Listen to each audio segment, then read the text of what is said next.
So we've reached the end of the class, and what I want to do is just go over some things that based on your submissions and things that I've seen. What more can we talk about? Well, what was the purpose of all of this? And a lot of you can get away with what you've written and done if you're at an entry level, because there are a lot of positions open, a lot of opportunity. But the challenge is the higher up you go, there are more people you're competing against, better qualified people you're competing against. And not only that, but there are fewer positions. So all of a sudden, everything counts. There's not much separating between you and somebody else.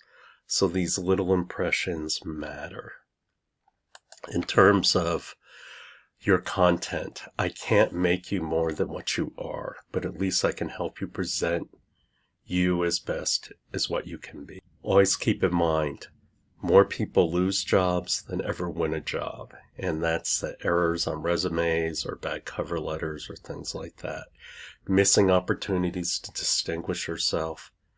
That's where people lose out. Now, what is the idea flow that you're actually presenting? Well, remember your brand?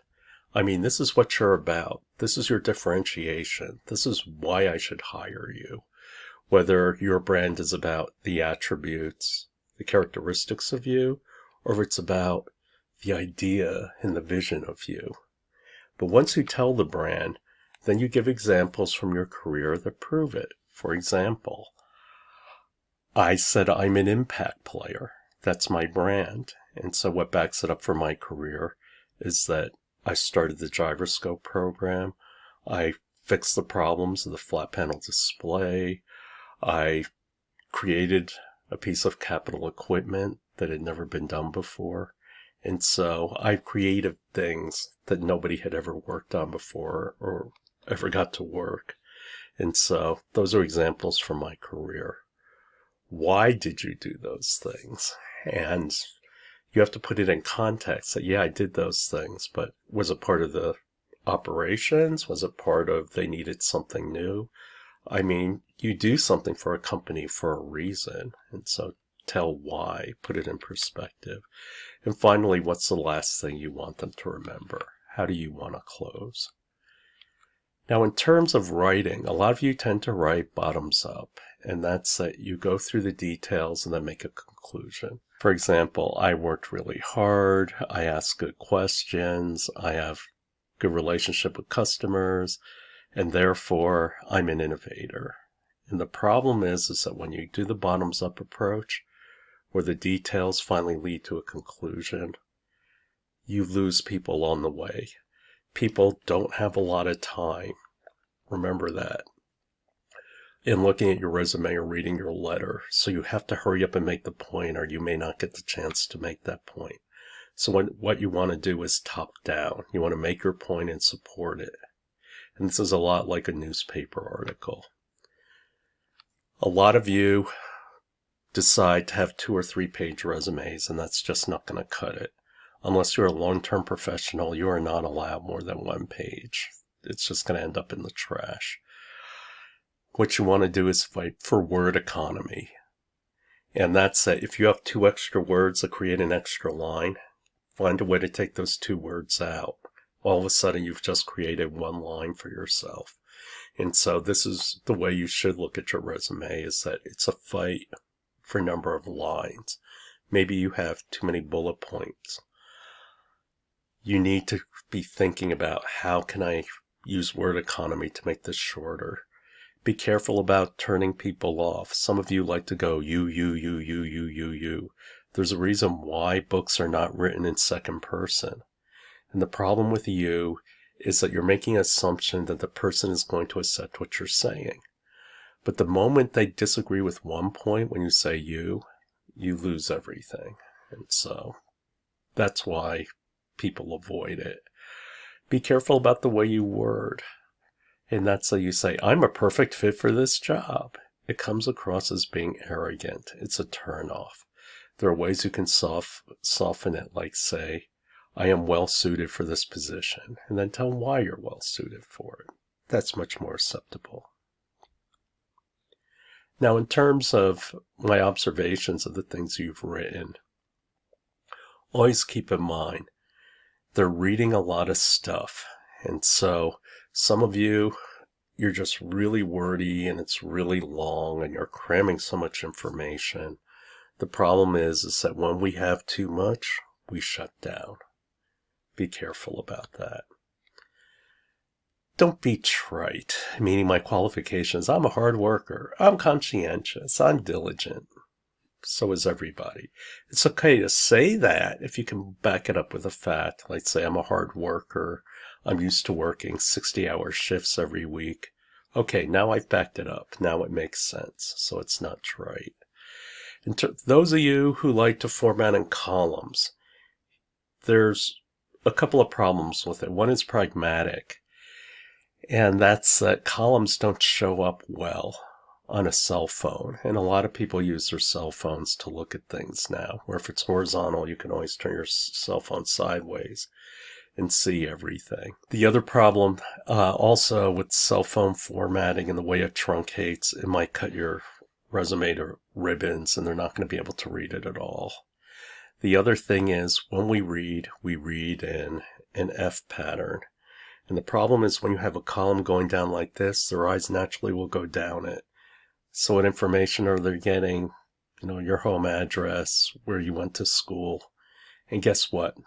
That's not the prime information you want to tell them. And so be aware of that. In terms of making lists, 3 to 5 items, that's it. Now, but I did so much more. And this is one of the hardest things about writing a resume. You have to take that stuff out.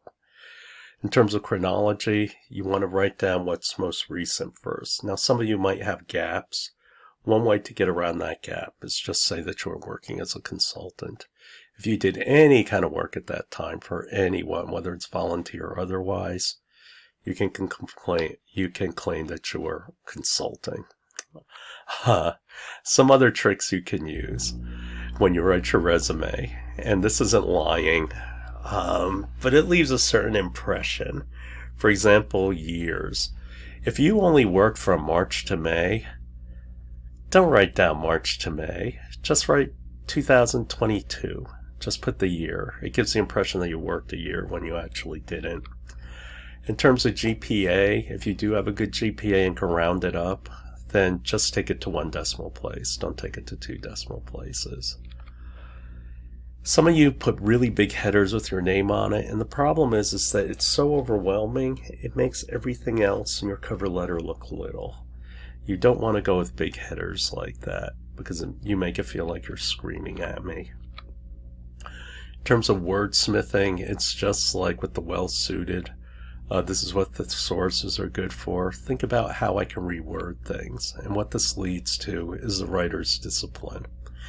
And the writer's discipline is there has to be a reason for every word that you put down. Why did you use the instead of a? Where can I shave words off on this? Am I being repetitious? And so you really need to understand what is down on the paper and what is it that's truly necessary. Now, some people ask me about entrepreneurship and joining a startup and what should I expect to get when I join a startup. And the first thing to expect is you're not going to get paid well. If you want salary and cash up front, don't join a startup. And you're going to be at least 10 to 20% below market value because startups don't have a lot of cash, but what you're trading off is cash for equity. In terms of benefits, a more mature startup will have benefits, but an early startup probably won't. You have to decide, can you burden the cost of healthcare and everything else? In terms of stock you're getting, if you're a senior member, you would typically expect somewhere in the range of 20,000 shares. If you're an officer, like I was offered 15 million shares. So as you can see, there's a little bit of a gap there. But typically they'll make you vest it. And they're going to make you vest it over 4 years. Not only that, they also might put in a vesting price, like 25 cents a share or something like that. So you might have to fork over some cash. If you're offered ownership, you're an early founder. If you look at the Facebook guys, they all got offered between 1% and 2%. Kevin Systrom, who started Instagram, he gave himself 78% and his partner got 22%. If you're a founding member, then you're looking in the neighborhood of 10%. And of course, if you're the principal, more than 50%. For those of you who are looking at books, and especially when I talk about spatially and looking at your resume and things like that, I like this book, 101 Things I Learned in Architecture School. And what's shown below is an example, and it's just giving you perspective of trying to look and think about things in space, that it has 3 dimensions. It's not an expensive book, and you can always buy it used, and it's even cheaper. The book talks about 3 levels of knowing, and there's simplicity, and that's that you look at it with like an eyes of a child, and you think you know what it is, but you're not aware of the depth. Complexity is the adult view of things, where things are complex and you don't quite understand it. And then there's informed simplicity, and that's where you start to see patterns in things. And subsequently, that's the story you use when you write your resume and everything else. We have some housekeeping. I kind of screwed up. I thought this was due next week, and as it turns out, today's the day. It's the deadline, but it's student evaluation time. For those who have me for other classes, you know I absolutely despise this process. I really do. And that's that if you think about what would I need to do to get good student evaluations, is you would make the course easy. You would make a lot of things optional. You would let students come and go as they want. And to me, the purpose of being a teacher is not to be popular. The goal of a teacher is to make you uncomfortable, meaning to push you. And that's how you learn. I should care about this because the university actually places a lot of importance on this. The upper management looks at it. They use it for reviews and things like that. And we're lecturers. We're on year-to-year contracts. And so having bad reviews can actually do you in. And so in that sense, because it impacts my career at ASU, I should care about it. But on the other hand, I don't care about it. So a good review helps me. A bad review hurts me. Yeah, fill it out. Don't fill it out. The choice is yours. But I thought I'd talk about what it's all about. Another tip I would give you moving forward is try to be less ordinary. Every day in your life, you could be ordinary, or you can challenge yourself to do a little more. An example is Dr. Cho is a minister. I am a minister with the Universal Life Church. We love everybody. Christians, Jews, Muslims, Hindus. We love everybody. That's the kind of church I can sign up for. But as it turns out, my niece asked me to marry them. So I became an ordained minister. And then I looked at the wedding vows, and the wedding vows are actually kind of depressing, you know, for better or worse, for richer or poorer, till death do us part. I mean, that's all kind of grim. So what did I do for my niece? I rewrote the vows. And what I did is I thought about my own wife and what those relationships actually mean. And so who is your spouse? My constant friend, my faithful partner, and my love from this day forward. That's the way I looked at it. Something more soft, something more gentle.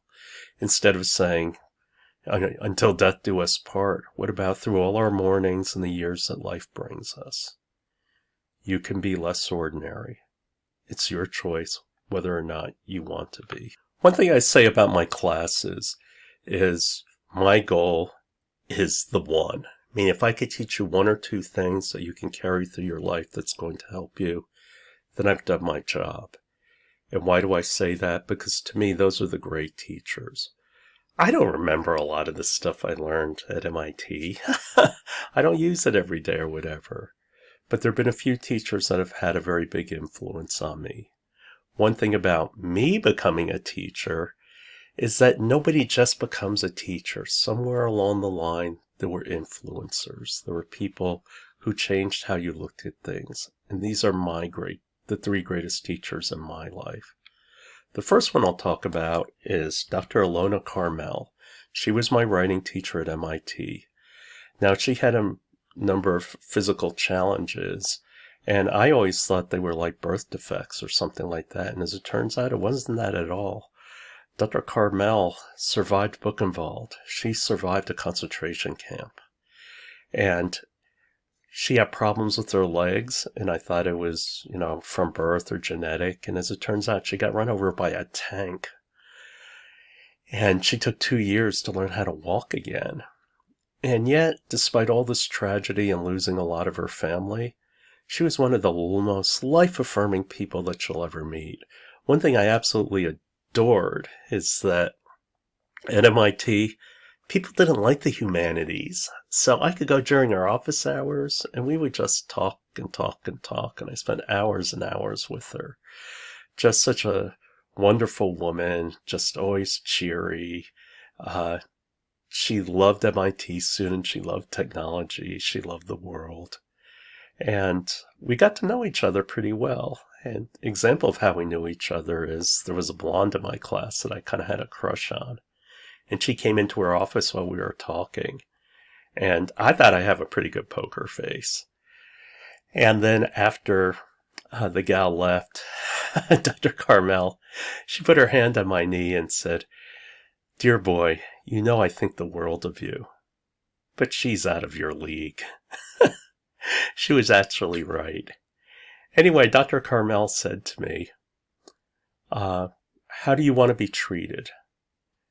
You're going to get an A, so I can give you your A, tell you nice things about you, and then you can go on your way. Or I am going to get rough with you, and I'm going to tell you how to get better, and I'm going to tell you everything that you did wrong. So you have a choice. Do you want to feel good or be good? And so she taught me about honesty and integrity of the process of what you learn. Catherine Moran had a very interesting career. She started out as a nurse, and then she got a brain tumor, went back, got her master's degree in English. And then she taught high school for 5 years, teaching classes like anatomy and things like that. And then after 5 years of teaching high school students, she figured she had enough and actually went into marketing for a hospital. And I told her, I think I want to go become a university teacher. And she told me, just remember one thing.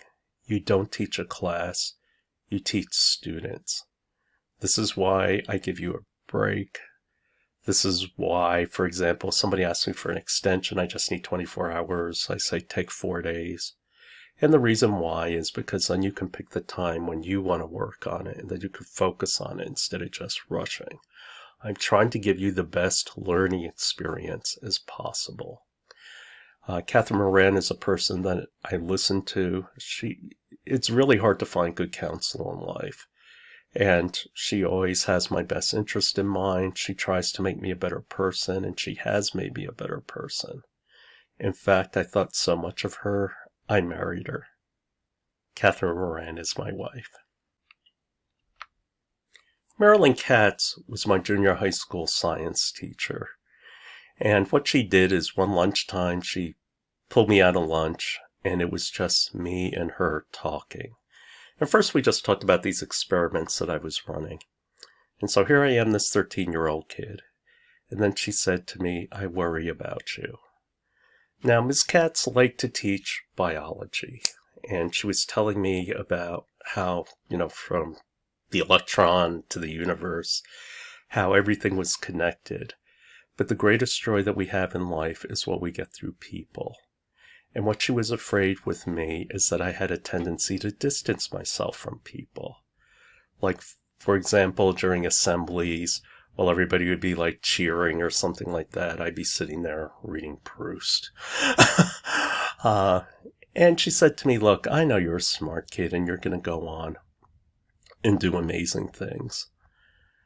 But what I really fear for you is that you're going to miss out on life, and you're going to miss out on the joy in life, and that's people. And so being able to be a part of people is such an important part of life. So keep this in mind. And Yeah, inherently, I still don't like people to a large extent. But this is what she taught me. I'm an introvert. It's hard for me to be extroverted. But what I do is I observe and I listen. And because of what she told me, I tend to be very good at it. And to really, really listen to people and see what they're saying. And it's just extraordinary, the stories you get, the things that you see. Just amazement on what creation has to offer. And so these are my great teachers. I had the teacher who taught me how to listen to you, the teacher who taught me to care about you, and the teacher who told me to be honest with you. Those are my influences, and that shapes how I teach today. I hope you find a way to stay together. The thing about, for those of you who choose to be innovators or break new paths, it's actually a very lonely experience because you're the only person. Now, for me, I don't really get lonely, and the reason why is being introverted, I can always retreat into my mind and I talk to people. I think it's also called mental illness. But the one thing I do understand is what it means to be alone, where you have nowhere to turn. And that said, and growing up in New Jersey, there was a group of friends I had. We grew up together. And then all of a sudden we lost one, and then you go to a funeral, and then we lose another, and I go to a funeral. And then after a while, by the time I reached 27, I was the last one left. The one thing I had that saved me was my academics. And the thing I've come to appreciate is those people along the way who will help you and watch your back. And so for those of you who have met others in your other courses or whatever, I hope you can find a way to stay together and support each other. And this is a question everybody asks me every semester. Are you going to quit, Dr. Cho? And I do think about it. Every year I think about, should I get out of this game and get into a new game? And actually, this is the biggest reason why I don't. I have 8 grandkids, and I just adore watching them grow up. And the little girl on the right, oh, she's certifiably crazy. She comes running up to me and just punches me and then goes running off laughing. But I just adore her. And she runs up to me yelling grandpa, and it just makes my day. And so this is one of the big reasons why I don't go back. Because one thing I know about when I work, I need to be laser focused, and I tend to ignore the rest of the world. And at this point in my life, this is what makes me happy. And so your career may not be where you find your joy, and that's okay. One thing I like about ASU is ASU, and especially the Poly School, is about teaching. I didn't want to become a research professor. I hated MIT. And the reason why I hated MIT is you can never talk to anybody. I mean, the professors were always so busy. And then they had this wall of grad students outside of them. And then you had to get past them to get to anyone. And it was just difficult. I didn't want that. I wanted to teach. I wanted to talk to students. Subsequently, some of the alumni, I'm still in contact with them. Some have been to my house for dinner. And our relationship doesn't have to end here. It's up to you. But if you need me, I'll be there for you. And so I offer a host of many different things that I can share with you. But anyway, Dr. Cho is here for you. And finally, to wrap all this up, one of the most pathetic people on earth are doctoral students. And it's because doctoral students just look at their education as, please, just let me graduate. And this is what happens with doctoral students. They graduate, and then all of a sudden they realize, oh, wait a minute, I got most of my life to live yet. And that's why a lot of doctoral students don't stay at their jobs, because they suddenly realize that they don't know what they're doing. And as you go through school, and I know it's difficult and your lives are difficult, but take some time out to enjoy it. One thing they say about becoming an older person is they say, oh, time moves so quickly, and you reach the end. And for me, as I've gotten older, time hasn't changed. And the reason why is I've always been a person, and I get this from, and I probably learned it from Ms. Katz, is that to observe things and to enjoy it. I enjoy here in Arizona in the fall. I take a moment to stop and look at the sunsets, the beautiful pinks and the oranges and the blues. It's just extraordinary. I take time out when I watch my wife sleep. I have appreciation that she's there, watching my grandchildren sleep, listening to my granddaughter sing. Creation itself. And so, my last comment to all of you is enjoy your ride. You only get to go on it once.